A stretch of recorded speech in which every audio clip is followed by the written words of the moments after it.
অস্বাভাবিক হারে হ্রাস পাচ্ছে ভুট্টার দাম। ন্যায্য মূল্য না পেয়ে বিপাকে চাষিরা। মাথায় হাত কোয়ালপাড়া ও বরপেটার ভুট্টা চাষিদের। জেলায় ভুট্টার সরকারি ক্রয় কেন্দ্রের অভাব, পরিকাঠামোর অভাবেই মিলছে না সরকার নির্ধারিত মূল্য। কারণ সরকারি ক্রয় কেন্দ্রের অভাবে খোলা বাজারে নিজেদের ফসল বিক্রি করতে বাধ্য হচ্ছেন তারা। ফলে সরকারি নির্ধারিত ২,৪০০ টাকার বিপরীতে চাষিরা পাচ্ছেন মাত্র ১৪০০ থেকে ১৫০০ টাকা। অধিক মুনাফার আশায় ঋণ নিয়ে ফসল ফলানো চাষিরা ভুট্টার উচিত মূল্য না পেয়ে পড়েছেন বিপাকে। বর্তমানে সরকারি হস্তক্ষেপের দাবি জানিয়েছেন চাষিরা।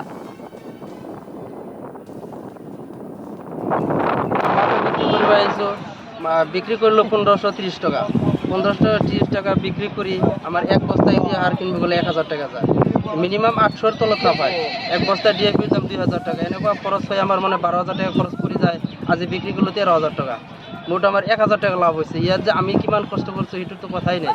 কি কম আর মোটামুটি মাকৰ কথা মনত পৰিলেই মূৰত হাত যায়। এনেকুৱা অৱস্থাত পৰিছোঁ আমি। এখন কি কৰোঁ নকৰোঁ এইটো লৈ আৰু চিন্তাত পৰিছোঁ।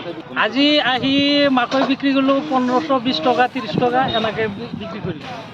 বিঘাত মই খেতি যে কৰিছোঁ মোৰ মোটামুটি ১১-১২ হাজাৰ টকা খৰচ হৈছে। ১১-১২ হাজাৰ টকা বিঘা প্ৰতি খৰচ হৈ গৈছে, কিন্তু বিক্ৰি কৰি আমি পালোঁ মাত্ৰ ১২,০০০ টাকা এক বিঘাৰ মাটি। আমি চৰকাৰক আহ্বান জনাম, যিহেতু আমি খেতিয়ক, আমাক যাতে চৰকাৰে অলপ ভাল দামত বিক্ৰি কৰাৰ একটা ব্যবস্থা কৰে দিয়ে, এইটোৱে আমি চৰকাৰৰ ওচৰত আহ্বান জনাম। এইটো মাকৈৰ বৰ্তমান বিৰাট এটা হাহাকাৰ লাগিছে। এইটোৱে যে মাকৈ যোৱা ইলেকশ্যনৰ আগত আমাৰ খেতিয়কসকলে মাকৈবিলাক বজাৰত আনি ১৭০০, ৮০, ৯০, ১৮০০ টকালৈকে বিক্ৰী কৰিছে।